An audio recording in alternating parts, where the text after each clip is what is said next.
الجمعة السلام عليكم ورحمة الله وبركاته. لك الحمد يا الله نحمده ونصلي ونسلم على حبيبه المصطفى أما بعد فأعوذ بالله من الشيطان الرجيم بسم الله الرحمن الرحيم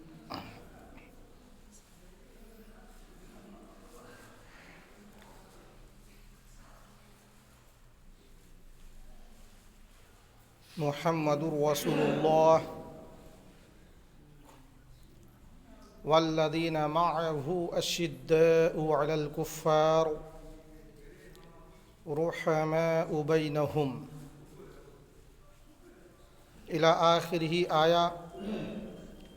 آمنت بالله صدق الله المولانا العظيم وبلغنا رسوله النبي الأمين الكريم ونحن على ذلك لمن الشاهدين والشاكرين والحمد لله رب العالمین. آئیے نہایتی ادب و احترام کے ساتھ ہم اور آپ مل کر ساری کائنات کے مرکز عقیدت، سبب تخلیق کائنات جناب محمد رسول اللہ صلی اللہ تعالی علیہ وسلم کی بارگاہ میں نہایتی عقیدت و احترام کے ساتھ ہدیہ درود پیش کریں. اللہم صلی علی سیدنا و مولانا محمد معادن الجود والکرم وآلہ وبارک وسلم. صلاۃ و سلاما علیک یا رسول اللہ صلی اللہ تعالی علیہ وسلم.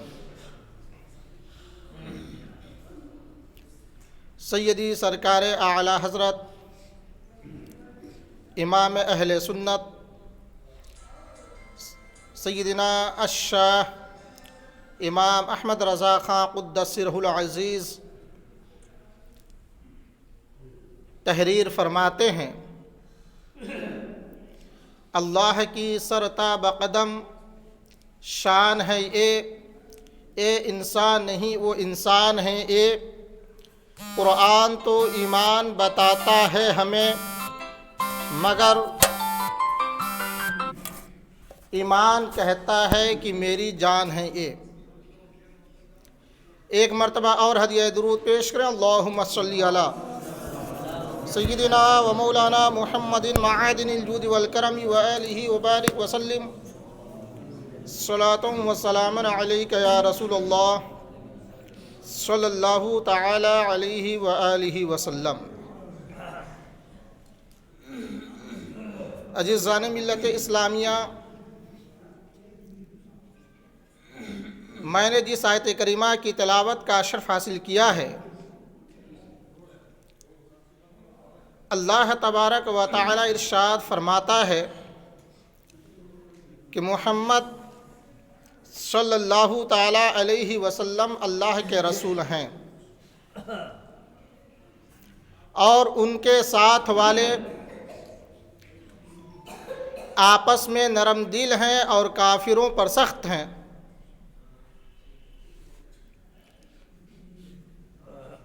میں نے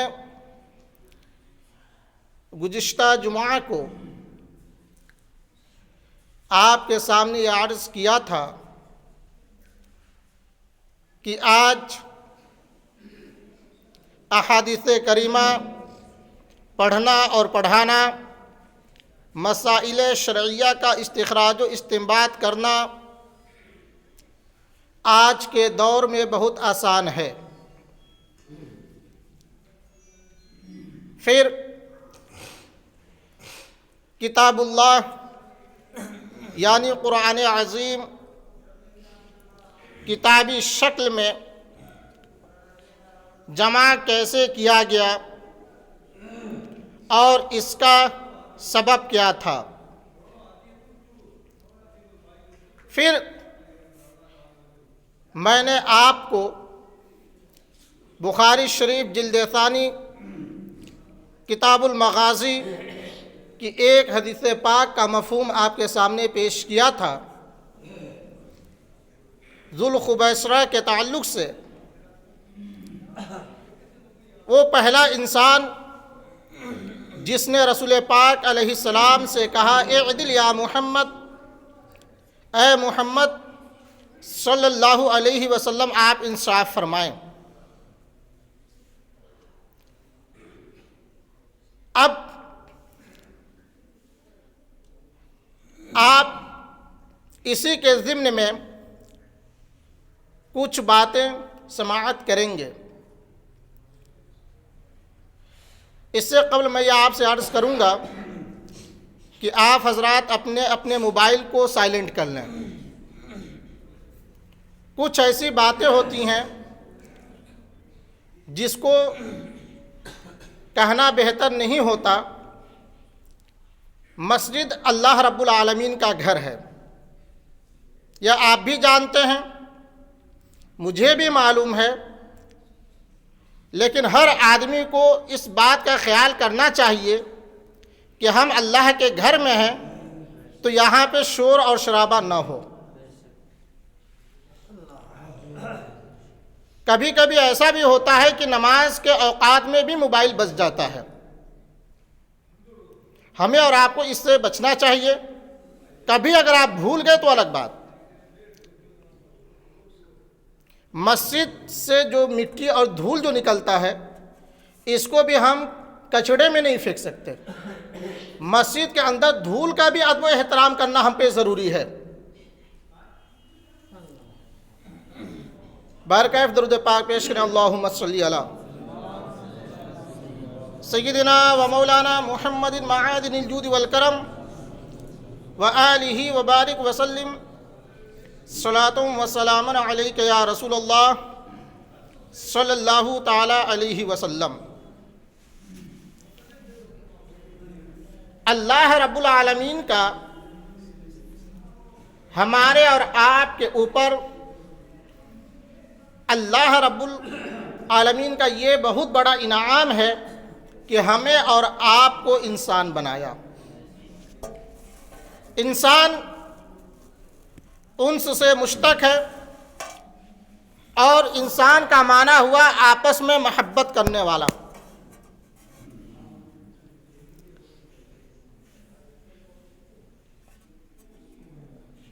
کہ قرآن عظیم میں متعدد مقامات پر اس طرح کی آیتیں ہیں کہ کفاروں نے کہا تھا کہ اللہ تبارک و تعالیٰ نے آپ ہی کو رسول بنا کر کیوں بھیجا؟ کسی فرشتوں کو بھیج دیتا، کسی اور کو رسول بنا کے بھیجتا، آپ ہی کو کیوں بھیجا؟ متعدد مقامات پر اس طرح کی آیتیں ہیں۔ آپ ذرا سوچیں کہ اگر ہمارے اور آپ کے سامنے شیر آئے یا فرشتے آ جائیں تو ہم اور آپ اس کی تاب نہیں رکھ سکتے اور اس کے قریب نہ ہوتے۔ اللہ تبارک و تعالیٰ نے رسول پاک علیہ السلام کو لباس بشری میں ملبوس فرما کر ہمارے اور آپ کے سامنے بھیجا۔ رسول پاک علیہ السلام کی حقیقت نور ہے۔ رسول پاک علیہ السلام کی حقیقت نور ہے۔ اللہ کے رسول صلی اللہ تعالی علیہ وسلم ارشاد فرماتے ہیں، انا من نور اللہ وکلہ من نوری، میں اللہ کے نور سے بنایا گیا اور ساری کائنات میرے نور سے بنائی گئی۔ رسول پاک علیہ السلام کی حقیقت نور ہے، لیکن اللہ تبارک و تعالیٰ نے لباس بشری میں ملبوس فرما کر ہمارے اور آپ کے درمیان مبعوث فرمایا۔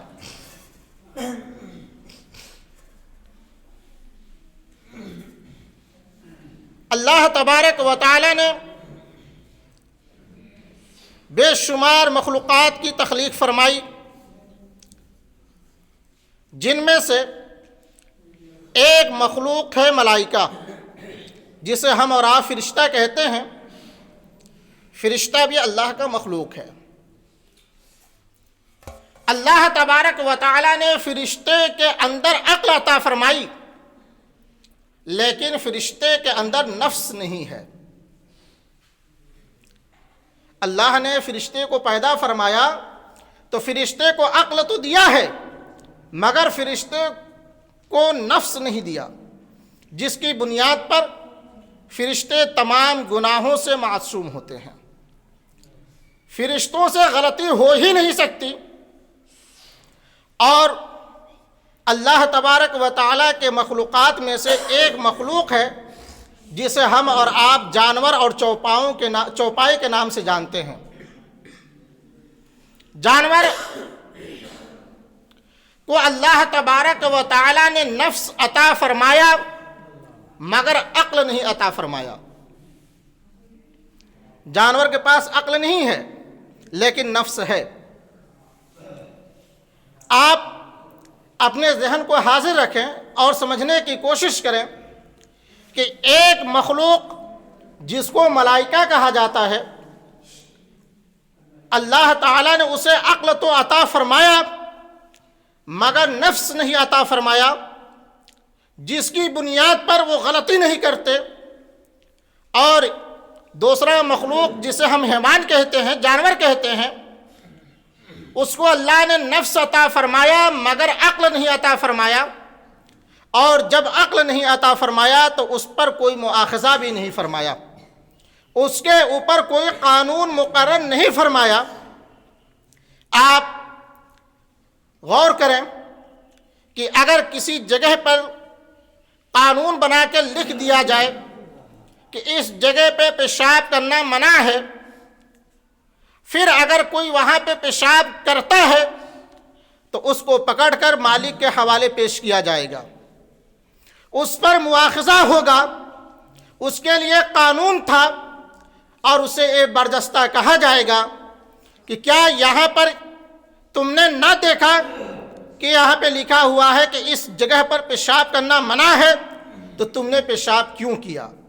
آپ اس سے سوال کریں گے، آپ اس سے پوچھ تاچھ کریں گے، لیکن اگر اسی جگہ پر کوئی جانور آ کر پیشاب کر دے تو آپ اس جانور کے ساتھ پوچھ تاچھ نہیں کر سکتے، جانور کو آپ سزا نہیں دے سکتے۔ کسی کا بکری کسی کے کھیت میں جا کر کچھ چڑھ جائے تو آپ بکری پہ مواخذہ نہیں کر سکتے، نفس تو ہے مگر اس کے پاس عقل نہیں ہے۔ ہاں، اس کے مالک سے پوچھ تاچھ کی جائے گی، جس کی ملکیت میں وہ جانور ہے اس سے پوچھ تاچھ کیا جائے گا، لیکن اس پر خود جانور کے اوپر کوئی مواخذہ نہ ہوگا۔ تو آپ دونوں میں دیکھیں، فرشتے کو اللہ نے عقل عطا فرمایا، اور قرآن عظیم میں اللہ تبارک و تعالی ارشاد فرماتا ہے یفعلون ما یؤمرون، فرشتے اسی کام کو کرتے رہتے ہیں جس کا حکم اللہ تعالیٰ نے انہیں دیا ہے۔ اللہ تعالیٰ نے جو حکم فرشتے کو دیا اسی کو کرتے رہتے ہیں۔ پھر اللہ تبارک و تعالیٰ نے قرآن عظیم میں ارشاد فرمایا، جس کا مفہوم یہ ہے کہ کچھ انسان ایسے بھی ہوں گے جو جانور سے بھی پست ہوں گے، جانور سے بھی ذلیل و خوار ہوں گے۔ کس بنیاد پر؟ اللہ کے دو مخلوق کو آپ نے دیکھا، ایک کو عقل عطا فرمایا تو نفس نہیں، دوسرے کو نفس تو عقل نہیں، لیکن ہم جیسے انسانوں کو اللہ تبارک و تعالیٰ نے عقل اور نفس دونوں عطا فرمایا۔ ہمارے اور آپ کے پاس اللہ نے عقل بھی دیا اور نفس بھی دیا ہے۔ اب ہمیں اور آپ کو دیکھنا ہوگا کہ ہم عقل کے ذریعے مراتب علیہ کو طے کرتے ہیں یا ہم پستی کی طرف جاتے ہیں، ہم بلندی کو تلاش کرتے ہیں یا ہم پستی کو تلاش کرتے ہیں۔ ایک جانور کو ہم دیکھیں کہ جب پہلے کے لوگ، آپ لوگوں میں سے بھی بہت سے ایسے لوگ موجود ہوں گے جنہوں نے بیل کے ذریعے کھیتی کی ہوگی۔ آج کے دور میں بیل سے کھیتی نہیں کیا جاتا، لیکن پہلے بیل سے کھیتی کیا جاتا تھا۔ بیل کا مالک، کھیت جوتنے والا بیل کو اشارہ کرتا تھا تو وہ اس اشارے کی طرف چلتا تھا۔ بیل کا مالک جب اشارہ کرتا کدھر ہمیں گھومنا ہے ادھر گھوم جاتا تھا۔ بیل کے پاس عقل نہیں تھا مگر اپنے مالک کے حکم کی اتباع کرتا تھا۔ آج اللہ تبارک و تعالی نے ہم حضرت انسان کو عقل اور نفس دونوں عطا فرمایا۔ اگر ہم اپنے مالک حقیقی اللہ تبارک و تعالی کے فرمودات پہ عمل نہیں کرتے ہیں تو یقیناً ہم اور آپ ایک جانور سے بھی ذلیل و خوار ہیں۔ ایک جانور اپنے مالک کے حکم کو مانتا ہے مگر ہم اور آپ اپنے مالک حقیقی سے دور ہوتے جا رہے ہیں۔ اب عقل کے ذریعے اگر ہم یہ سوچیں کہ معرفت خداوندی حاصل ہو جائے تو یہ ایسے نہیں ہو سکتا۔ عقل و شعور کی بنیاد پر آپ معرفت الہی، اللہ کے ہدایت کے بغیر آپ حاصل نہیں کر سکتے۔ تو اللہ تبارک و تعالی نے نفس کو کچلنے کے لیے اور عقل کو غالب کرنے کے لیے انبیاء کرام علیہم الصلاۃ والتسلیمات کو دنیا میں بھیجتا رہا۔ انبیاء کرام علیہم الصلاۃ والتسلیمات دنیا میں تشریف لاتے رہے کہ ہم اپنے نفس کی پیروی نہ کریں۔ عقل کو غالب کرنے کے لیے انبیاء کرام کو بھیجا۔ عقل جب نفس پہ غالب آتا ہے، مطلب یہ ہوا کہ ہمارا دل کچھ اور کہتا ہے اور دین کا حکم کچھ اور ہوتا ہے۔ اگر ہم اپنے نفس اور اپنی مرضی کو چھوڑ کر اگر ہم دین کی بات پر اتباع کرتے ہیں تو فرشتے بھی انسان پر رشک کرتے ہیں۔ ایسے انسان پر فرشتے انسان پر رشک کرتے ہیں کب؟ جب ہم اور آپ اپنی مرضی کو چھوڑ دیں اور دین پر ہم عمل کریں۔ کون انسان نہیں چاہتا کہ ہمیں سکون حاصل ہو، ہم ٹھنڈی کے موسم میں آرام کے ساتھ گھر پر رہیں، مگر جیسے مسجد سے مؤذن حی علی الفلاح کی صدا بلند کی ہے، جو انسان صبح کو اٹھ کر اپنے نفس کو کچل کر اللہ کی بارگاہ میں اپنے پیشانی کو خم کرنے کے لیے حاضر ہوتا ہے، آپ ذرا سوچیں تو اس کا مرتبہ کیا ہوگا۔ ہر آدمی کا دل چاہتا ہے سکون کرے، آرام کرے، لیکن مؤذن کا بلاوا ہوا کہ رب کی بارگاہ میں حاضر ہو جاؤ۔ آپ رب کی بارگاہ میں حاضر اگر ہوتے ہیں تو یقیناً ایسے افراد کے لیے کامیابی ہے۔ اور اگر آپ نے اپنے نفس کی اتباع کی تو آپ میں اور ایک جانور میں کوئی فرق نہ ہوگا۔ بہت ساری مثالیں موجود ہیں۔ نفس شیطان کی طرف سے ہوتا ہے، نفس شیطان کی طرف سے ہوتا ہے، اور نفس کو کچل کر نفس پر عقل کے ذریعے اگر آپ غالب ہوئے تو پھر آپ یقین کریں کہ آپ کامیاب ہیں۔ درود پاک پیش کریں، اللہم صلی علی سیدنا و مولانا محمد معدن الجود والکرم وآلہ وبارک وسلم، صلاۃ و سلام علیک یا رسول اللہ صلی اللہ تعالی علیہ وسلم۔ عزیزان ملت اسلامیہ، نفس ہم یہ من جانب شیطان ہوتا ہے، شیطان کی طرف سے نفس ہوتا ہے جو انسان کو گمراہ کرتا ہے۔ اللہ تبارک و تعالی نے حضرت آدم علیہ السلام کی تخلیق فرمائی، فرشتوں کو حکم فرمایا کہ حضرت آدم علیہ السلام کا سجدہ کرو۔ سجدے کا حکم ہوا، تمام فرشتے سجدے میں چلے گئے، ابلیس نے سجدہ نہیں کیا۔ ابلیس نے گھمنڈ کیا، تکبر کیا اور کافر ہو گیا۔ وَإِذْ قُلْنَا لِلْمَلَائِكَةِ اسْجُدُوا لِآدَمَ فَسَجَدُوا إِلَّا إِبْلِيسَ أَبَىٰ وَاسْتَكْبَرَ وَكَانَ مِنَ الْكَافِرِينَ۔ اللہ کا حکم ہوا سجدہ کرو، تمام فرشتوں نے سجدہ کیا لیکن ابلیس نے نہیں کیا۔ یہاں پہ ایک بات اور سمجھ لیں، فرشتوں میں سب سے پہلے سجدہ حضرت جبریل علیہ السلام نے کیا۔ تمام فرشتے سجدے میں گئے سوائے ابلیس کے، لیکن ان فرشتوں میں سب سے پہلا سجدہ حضرت جبریل علیہ السلام نے کیا۔ تو فرشتوں میں سب سے بڑا مرتبہ جو ملا وہ سیدنا جبریل علیہ السلام کو ملا۔ اللہ کا حکم ہوا، پیر کی طرف نظر کیا، کچھ نہیں دیکھا، جسم کی طرف دیکھتے رہے، لیکن جیسے حضرت آدم علیہ السلام کی پیشانی کو دیکھا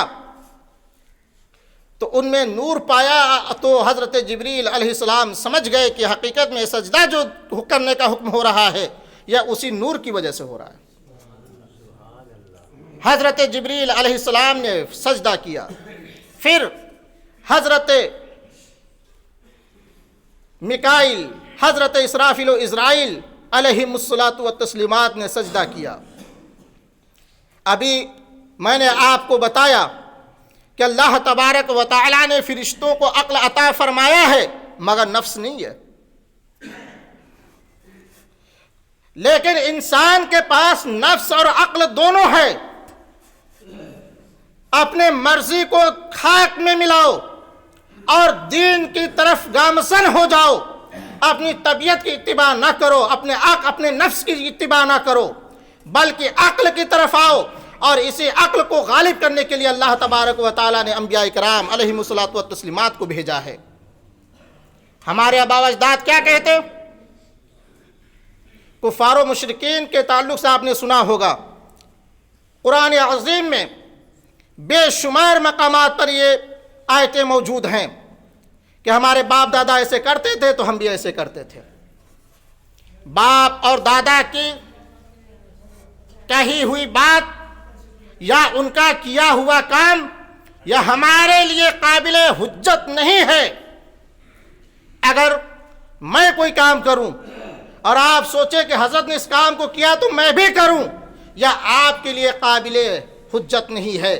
آپ کے لیے عمل اس پر کرنا ہوگا جو کتاب و سنت کی روشنی میں آپ کو بتایا جائے، اور جو کتاب و سنت میں کرنے کا حکم ہے آپ کو اس کو پکڑنا لازم ہے۔ یاد رکھیں، اللہ تبارک و تعالیٰ نے عقل کو غالب کرنے کے لیے انبیاء کو بھیجا۔ ہم سب کے پیغمبر خاتم الانبیاء جناب محمد رسول اللہ صلی اللہ تعالی علیہ وسلم کی سلم خاتم الانبیاء، آپ کے بعد کوئی نبی نہیں آئیں گے۔ تو اب عقل کو مغلوب کرنے، نفس کو مغلوب کرنے کے لیے اور عقل کو غالب کرنے کے لیے اللہ تبارک و تعالی نے رسول پاک علیہ السلام کے بعد صدیقین کا مرتبہ رکھا ہے۔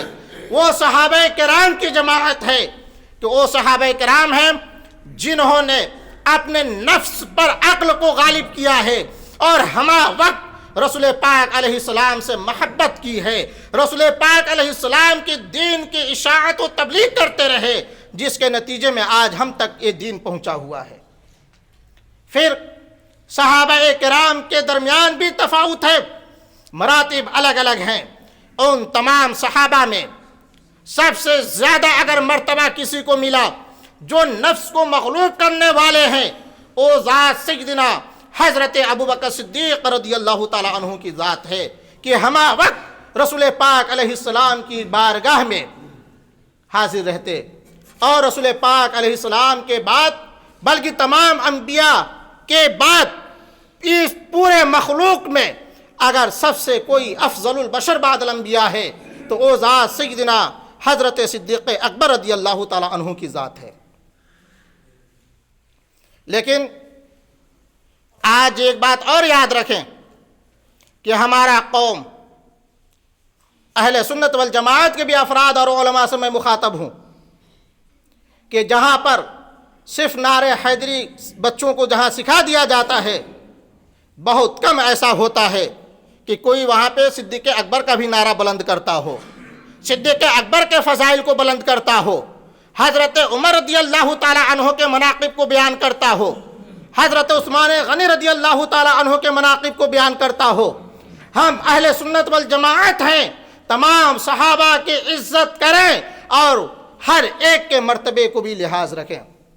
درود پاک پیش کریں، اللہم صلی علی سیدنا و مولانا محمد معدن الجود والکرم وآلہ وبارک وسلم، صلاۃ و سلام علیک یا رسول اللہ صلی اللہ تعالی علیہ وسلم۔ عزیزان ملت اسلامیہ، اب آپ کو کچھ باتیں میں آپ کے سامنے اور عرض کروں، ورنہ عقل کی غالب ہونے پر اور نفس کے مغلوب ہونے پر اس وقت جمعہ میں بیان کرنا میرے لیے اس وقت اتنا آسان نہیں ہے۔ کچھ بات آپ کے حوالے میں پیش کروں، اس سے قبل درود پاک پیش کریں، اللہم صلی علی سیدنا و مولانا محمد معدن الجود والکرم وآلہ وبارک وسلم، صلاۃ و سلام علیک یا رسول اللہ صلی اللہ تعالی علیہ وسلم۔ عزیزان ملت اسلامیہ، اللہ نے جب ابلیس کو فرمایا نکل جا یہاں سے، جنت سے نکل جا، تو ابلیس نے حضرت آدم و حوا کو لغزش دیا۔ کیا کہا تھا ان سے؟ سیدنا علامہ جلال الدین سیوطی رحمۃ اللہ علیہ نے تفسیر جلالین میں فرمایا، جس کا مفہوم آپ کے سامنے پیش کروں۔ اللہ تعالیٰ نے دو وجہ سے منع فرمایا گندم کھانے سے، جن میں سے ایک یہ ہے کہ اگر آپ گندم کھا لیں گے تو آپ کو کبھی موت نہیں آئے گی۔ ابلیس نے کہا، جیسے آپس میں ایک دوسرے کو چڑھانے کے لیے حضرت انسان کرتے ہیں، ابلیس نے کہا کہ اگر گندم کھا لو گے تو ہمیشہ زندہ رہو گے۔ پھر کہا میں تو تمہارا بھلا ہی چاہتا ہوں۔ حضرت آدم و حوا نے گندم کھایا تو ان کی سطر کھل گئی۔ پہلے جنت میں جب تھے تو کپڑا نہیں پہننا پڑ رہا تھا، سطر کھل گیا، ایک دوسرے کے شرمگاہ کو دیکھنے لگے، تو اب چھپانے کی کوشش کرنے لگے۔ تو اللہ تعالیٰ نے فرمایا، کیا میں نے تمہیں منع نہ کیا تھا کہ گندم کو نہ کھانا؟ جنت میں جو چاہو کھاؤ مگر گندم کو نہ کھانا، کیوں تم نے گندم کھا لیے تھے؟ تو ابلیس دوسرے مقام پہ یہ ہے کہ جب ابلیس سے پوچھا گیا کہ تو نے سجدہ کیوں نہیں کیا، اس نے کہا، اے اللہ، خلقتنی من طین، تو نے مجھے، خلقتنی من النار، تو نے مجھے آگ سے بنایا، وخلقتہ من طین، اور حضرت آدم کو مٹی سے بنایا۔ اس نے قیاس کیا، قیاس سمجھتے ہیں نا، جو نفس، جو اس کا دل کیا اس نے وہی کیا، قیاس کیا اس نے، اور کیا کہا کہ میں حضرت آدم سے افضل ہوں۔ ابلیس نے کہا کہ میں حضرت آدم سے افضل ہوں، سمجھے؟ اور حضرت آدم علیہ السلام سے اپنے آپ کو افضل کہہ دیا۔ آپ مٹی اوپر پھینکیں، مٹی نیچے آتی ہے، جس کو حکمت کے اندر